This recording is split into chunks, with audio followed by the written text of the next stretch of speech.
these kind of chat lines are very, very corruptive of young people. Well, we're here till 10 o'clock, and after that we'll have an answer phone. The number again is 061 814 3222. Fingers in the dial, call us now.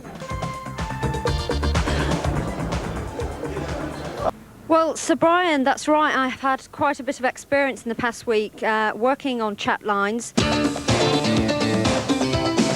I think a moderate throwing of hats into air. On Reportage tonight, we'll be going live to the Berlin Wall, where there's mounting speculation that the Brandenburg Gate is about to be opened. We'll be talking to some of the young people who've set Europe alight.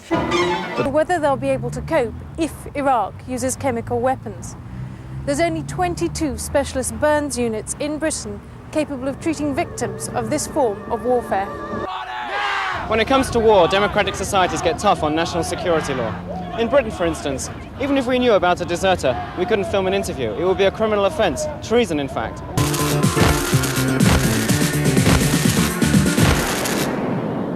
Tonight on Reportage, we're looking at some of the facts and issues behind the present Gulf crisis. The Allies have the most technically advanced equipment ever deployed in battle. More and more young British Muslims are rediscovering their religion. How will they react if there's a war in the area they regard as the Holy Land? Is there likely to be a conflict of interest between being British and being Muslim? Saddam Hussein has vowed to destroy Israel if an attack is launched on Iraq. Over the weekend, Britain joined America in advising its nationals to leave the country. The murder of Altab Ali, aged 17, here 13 years ago, led to the formation of the Bangladeshi Youth Front, who are now at the forefront of fighting back. Despite their slogan, it is hatred that lies at the core of the British National Party. Even masquerading as a genuine political organisation cannot disguise their intent. Tonight, Reportage comes live from what has been called the heart of the peaceful revolution. We're at the Berlin Wall. And skip the usual teenagers' wildlife before finally leaping onto the world stage of athletics. Imagine anybody on the current reggae scene having a street named after them. When Bob Marley died in 1981, he was by far the biggest selling reggae star of all time, truly crossing over into the mainstream pop market. I've lost my job, my flat, my girlfriend, I've lost everything.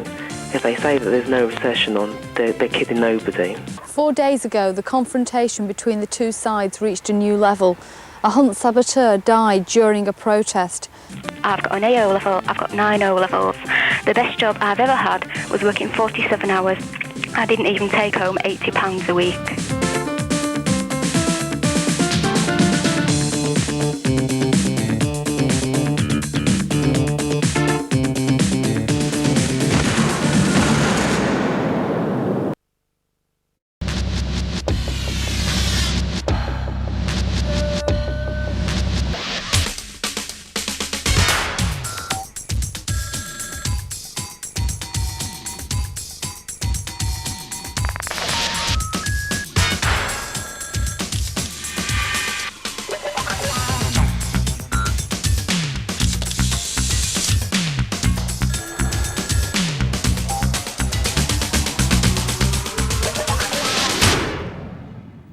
Tonight on Reportage, we investigate the latest drug wave sweeping through Britain. The rave scene is the centre of 90s drug culture.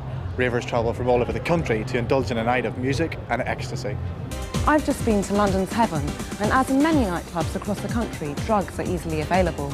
Within the space of an hour, we were offered cocaine, speed and E.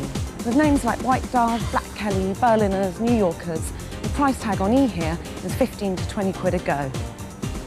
These tragic cases have had little impact on the popularity of pills in Britain's clubland.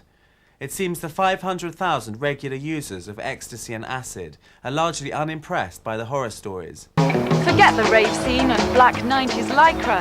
For today, the coolest dudes around town are into nostalgia. 50s fetishists are rocking round the clock. This is not the usual Reader's Digest drawer or free pizza leaflet. This is a blood libel. Its highly offensive contents claim Jews drink Christians' blood on certain festivals. The slur itself is ancient, but it's been given a modern twist. Many of nature's narcotics became illegal long ago. The 20th century has since seen science's race to design artificial drugs aimed at enhancing our health. What do you want?